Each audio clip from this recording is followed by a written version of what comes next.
Cornerback should be interesting this year. Why? Well, because we don't have a lot of them. Is it enough for Georgia's defense this coming season? Next, Locked On Bulldogs.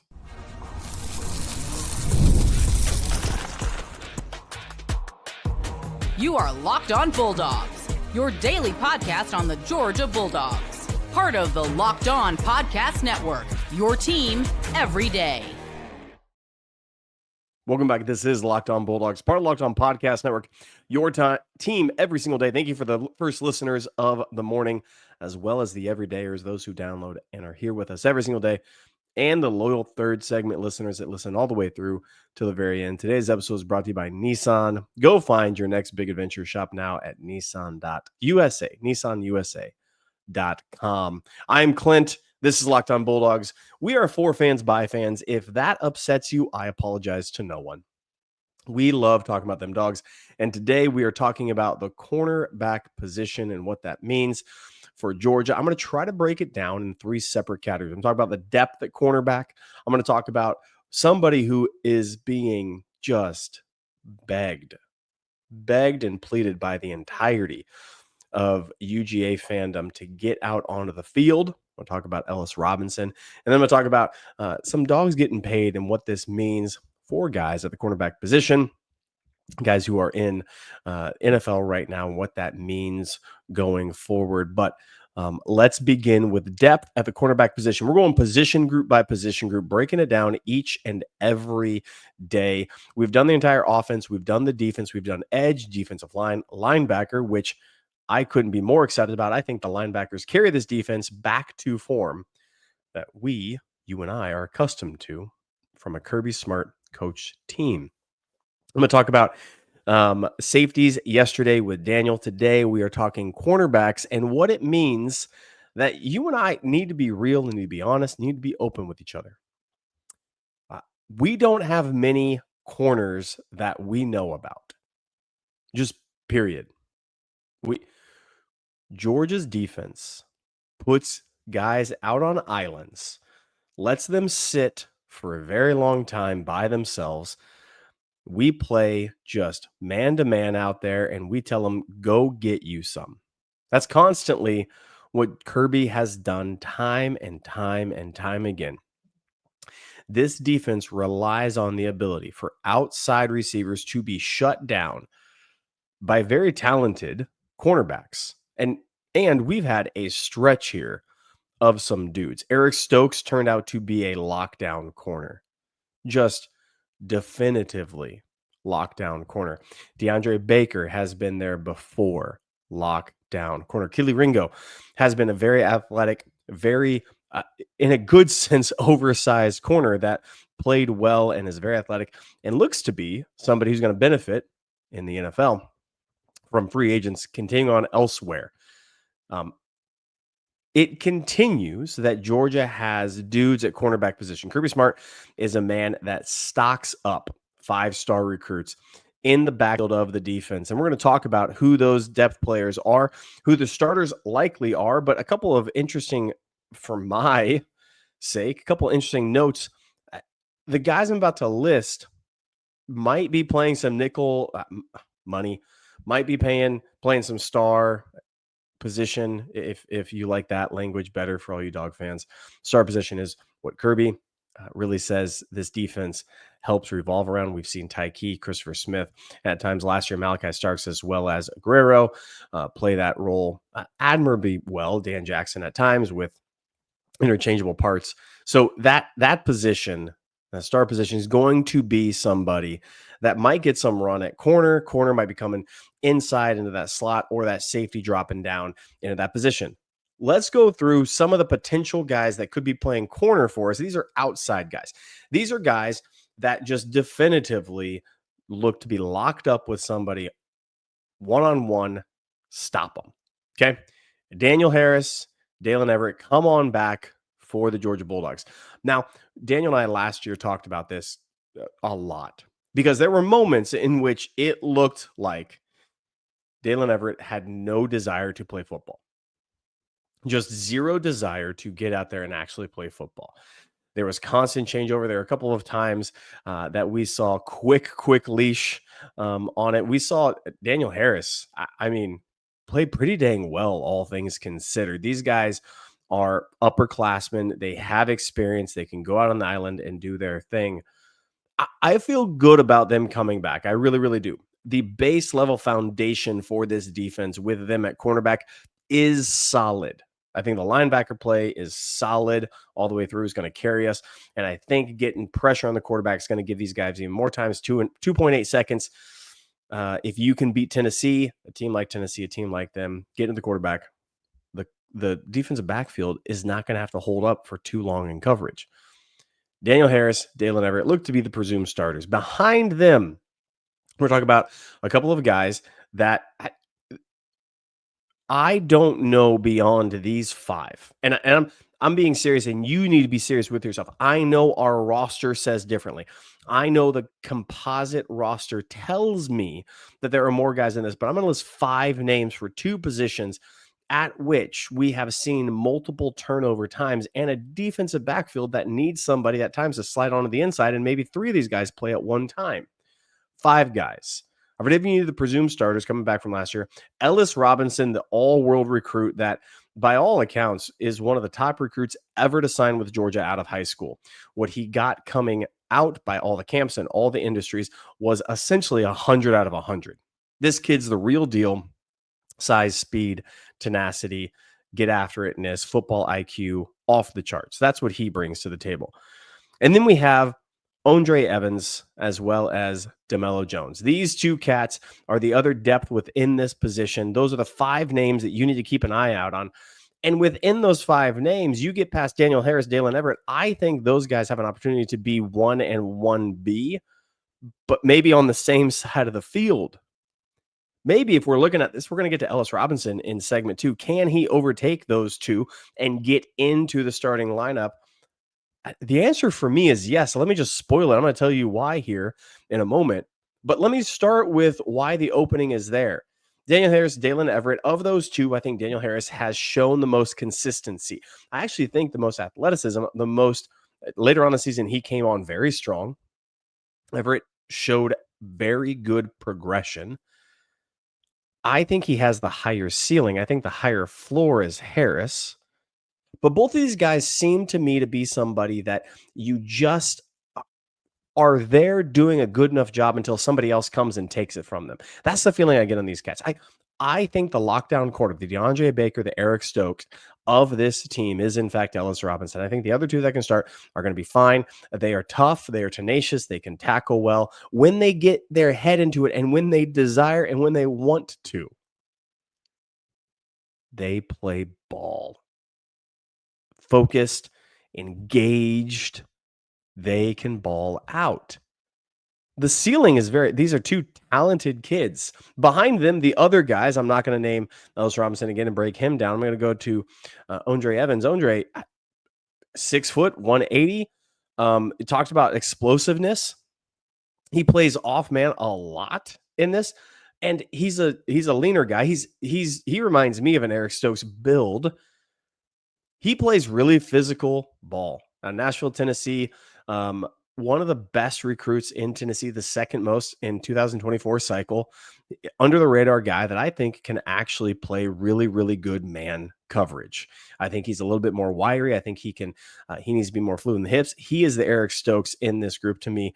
And then DeMello Jones. DeMello Jones has been rumored at times to play that star position, slide on in, and not just be that third down back doing coverage, but rather somebody who might be, for the long term, a star, not just a corner, not just in the defensive back, but a star.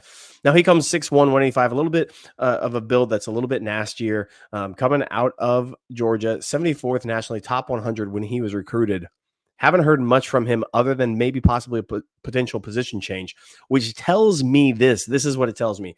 Don't sleep on DeMello Jones getting on the field at some point, because Kirby Smart does this with players he likes. He just finds positions for them. If that's not a corner, I'll find you somewhere else. I'll put you in a star. If it's not a star, I'll put you in at safety. It's not a safety. I will find you. Just get on the field. It's interesting to me that he is talked about in that same vein. Those are the 5 guys, and I just got to be honest with you. I'm going to give you my grade after I talk about Ellis Robinson in segment 2 for this whole entire group, but that's a lack of depth, if I could be totally and completely honest. That's one injury away from only having 2 deep, at which you might play 3 of the 4 guys on the field at the same time. I don't like those odds. I don't like that. It's going to need to be something I see at camp where I just need to see more depth and more guys rotating through. We're going to go back after this. I'm going to tell you why Ellis Robinson looks like he's going to start this year at Georgia. And I'm serious when I say that. But first, these. And these are, in fact, Nissan. The Armada Team of the Week is brought to you by our friends at Nissan and the all-new 2025 Nissan Armada. Each week, our Locked On College basketball experts are picking one team that stands apart from the top seeded stars to the unexpected upsets. These guys showcase the strength and sheer power needed to push their team forward. This week's Armada and clear-cut Team of the Week are the Houston Cougars. Since joining the Big 12 last season, the Cougars have gone a combined 33-4 in conference games, winning the regular season by multiple games both years. There is no team in college basketball that is more capably embodies the rugged Armada than Kevin Sampson's squad. Houston, tenacious defense, leads the nation in fewest points allowed per game for the 2nd straight season. When it comes to the Nissan Armada, they say go forth and conquer, and that's exactly what the Houston Cougars have done here. It's clear that our team of the week is out here ready to conquer the road ahead of it with confidence, just like you can in the all-new Nissan Armada or any of the Nissan's outstanding vehicles. Take the Nissan Armada, Rogue, or Pathfinder and go find your next big adventure. Shop nissanusa.com.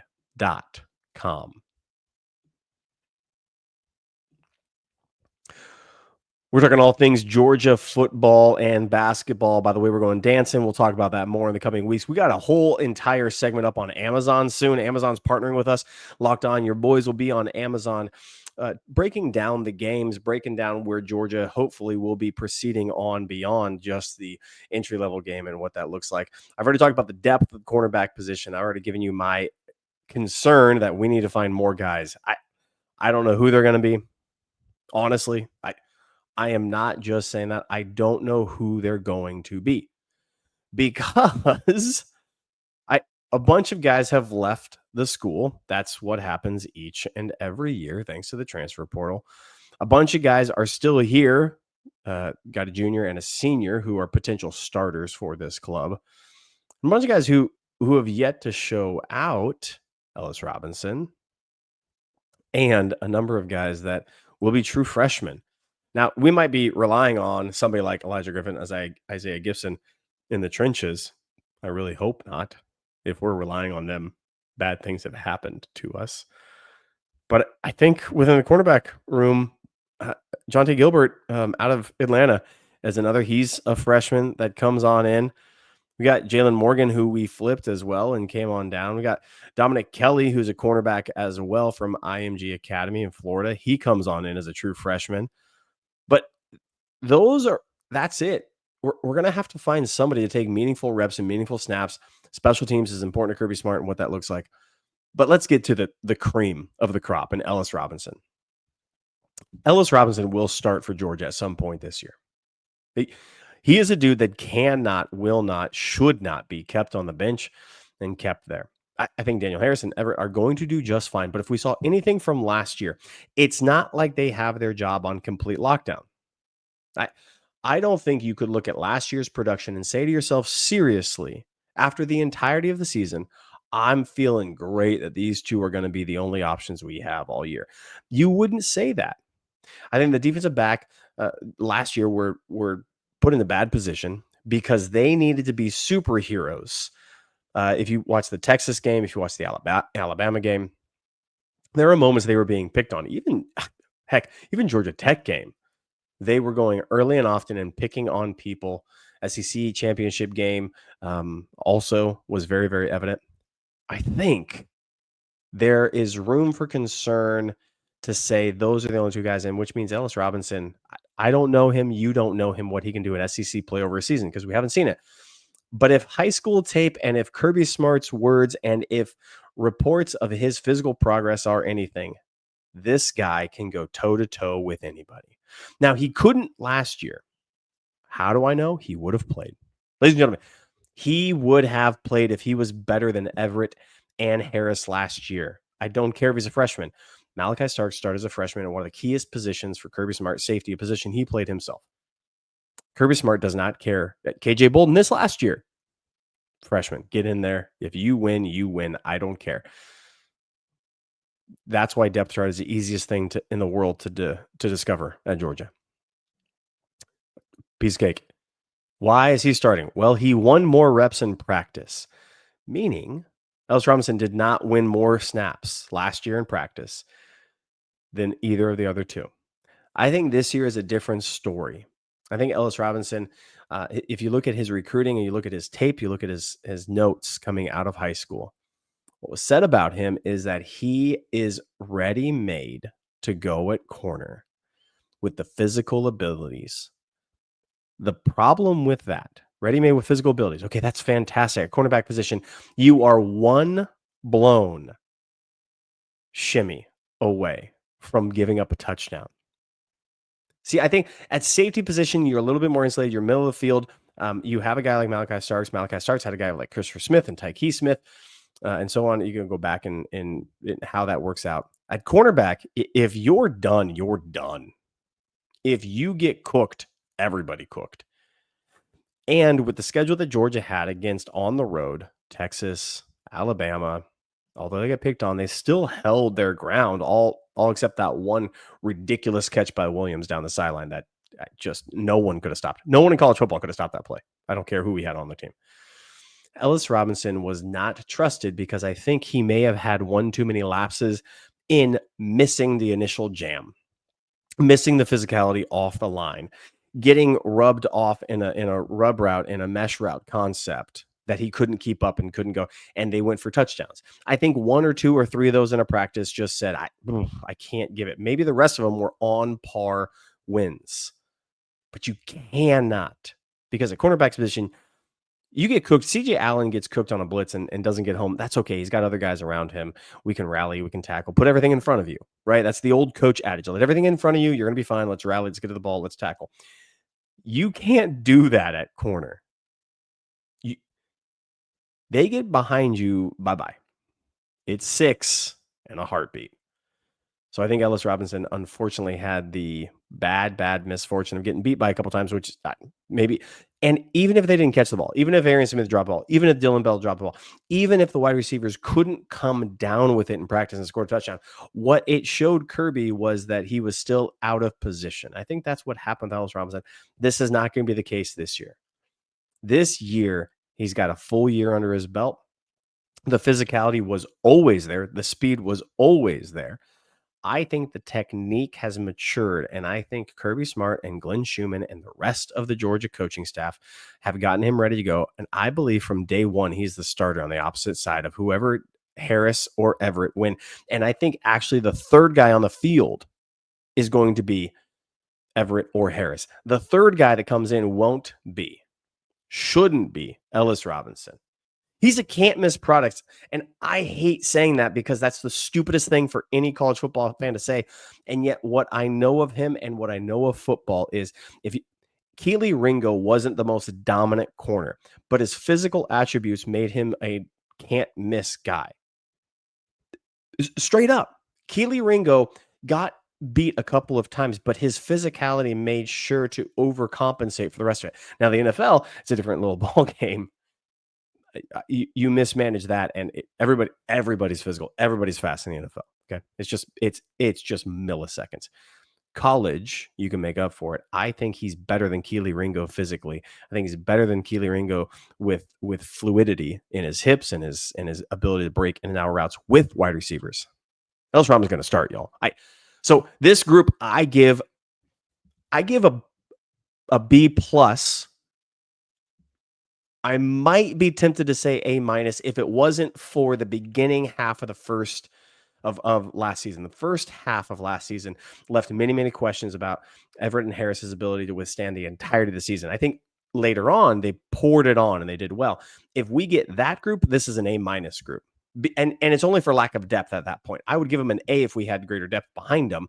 And I can guarantee the second half, and especially the last couple games of Notre Dame, we lost because we got they ran the ball and our offense couldn't do nothing, and it wasn't Gunnar Stockton. Cornerback was just fine. I would give him an A if we had depth and I could get promised the last half of the season. But since that first half is out there and because of the lack of depth, I'm giving it a B plus, which is still pretty dang good on this offense. I'm not going to lie to you. Ellis Robinson, though, is an A plus, and he will be playing, and he will be playing a lot. We're going to come back to this. I'm going to talk about Dawgs getting paid, but first, these.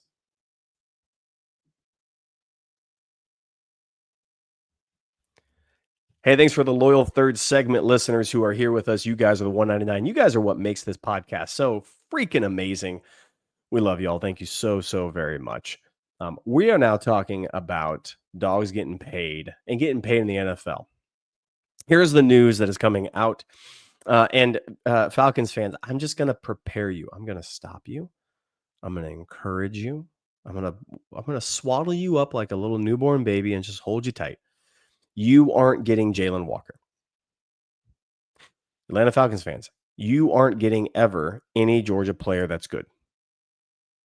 Nope. Signed, sealed, delivered. Ain't going to happen. I don't know why. That's not my department. I'm not a Falcons fan because I refuse to cheer for an organization that's that mismanaged. They're not getting Jalen Walker. Jalen Walker is not going to fall down draft boards. And we're talking about dogs getting paid. We're going to talk about a couple dogs that will soon get paid if he ever gets off the Bills, because Sean McDermott is persona non grata, is an idiot. I can't stand. We're going to get to James Cook in a second because the Saquon Barkley news has large implications for James Cook, has large implications for the NFL because things be changing. But I'm talking also about Tate Ratledge running well. I'm talking about a bunch of those dogs that performed incredibly well at the combine. No one missed at the combine. It wasn't like Georgia football players went in there and said, let me lay an egg. I'm going to show my worst foot. Nope. Everybody did well. Everybody scored off the charts in athleticism, in that SPAR rating that everybody loves so much. They are gifted physically, with strength, with elite speed, with change of direction. They all hit their marks. Jumping ability, broad jump ability. Jalen Walker looks like an injury may sideline him from the pro day. Looks like a couple other dogs aren't going to be performing and getting measured like that, but it's okay because they have tape on already that cannot be stricken. You can get injured. You can't run a 40. You can't do a bench. Okay, fine. The proof is in what I've already done. You don't have to watch me again. Just go watch what I've done.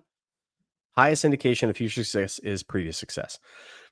You build off successes. Jalen Walker has already made incredible successes. He doesn't need to test out. And he won't drop because of it. If a team looks at tape, interviews, talks to Kirby, talks to other people, and they say to themselves, well, he didn't perform at the pro day, so we can't affirm what we saw. You're an idiot. You shouldn't hold a job in the NFL if that's what you think and feel.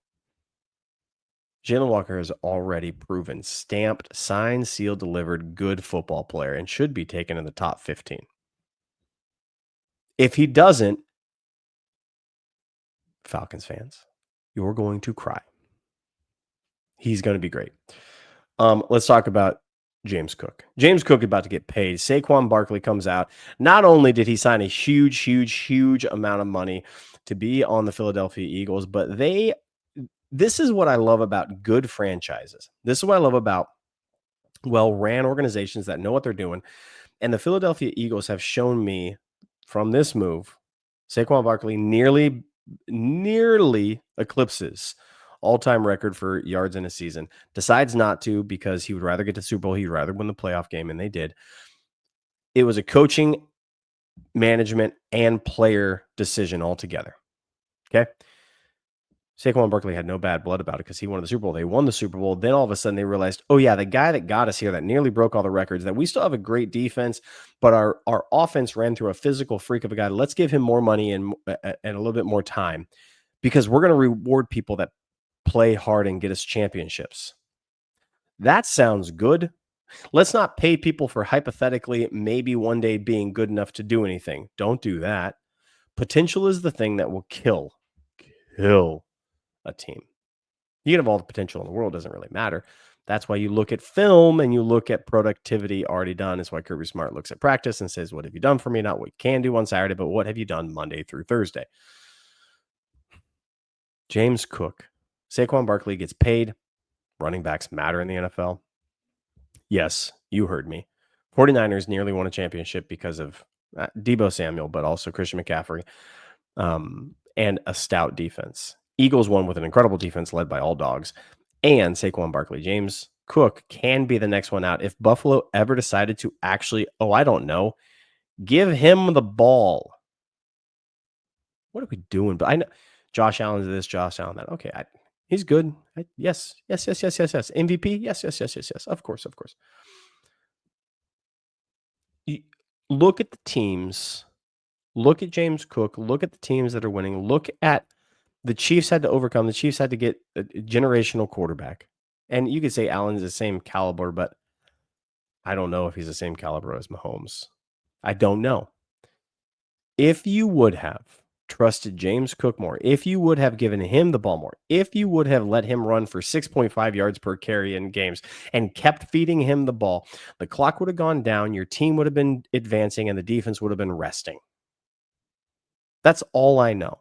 That's how football works. And the more you have a guy like that, the better it is for your team. If the Bills don't pay him, somebody else will.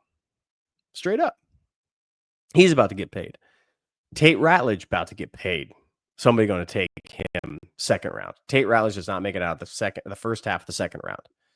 Best interior lineman. Now, interior lineman, it's really a crapshoot what you get with these guys year in, year out. He showed out. I think he goes in the first half of the second round and makes somebody's offensive line very, very good. Listening to Foster a little bit over on X, and he's talking about the teams that he saw that did really, really well, like Drew Brees, and the interior of the offensive line. That's what tackles are important. I get it. You got to stop guys like Miles coming off the edge. I understand. But interiorly, keeping that pocket secure from pushing back into your face, equally as important. Tate Ratledge showed himself out in a big, big monster way. And look, dog fans aren't going to like to hear this. I get it. I don't like uttering this. But gosh, I think Arian Smith's going to be good in the NFL. I really think he's going to be good in the NFL. He showed out at the combine. He showed a lot of people. If he came out and just blew it, nobody would take a flyer on him. But I think he did just freaking enough to get into second, third round conversation. And I think with that, he's going to get on a team that's going to do just fine by him. And he's going to be productive, y'all. He's getting paid. Those are the dogs that are getting paid that showed out in the combine as well as showing out in free agency. I am Clint. This is Locked On Bulldogs, part of Locked On Podcast, your team every single day. We'll see you guys tomorrow. Daniel and I break down more position groups. We'll see y'all then.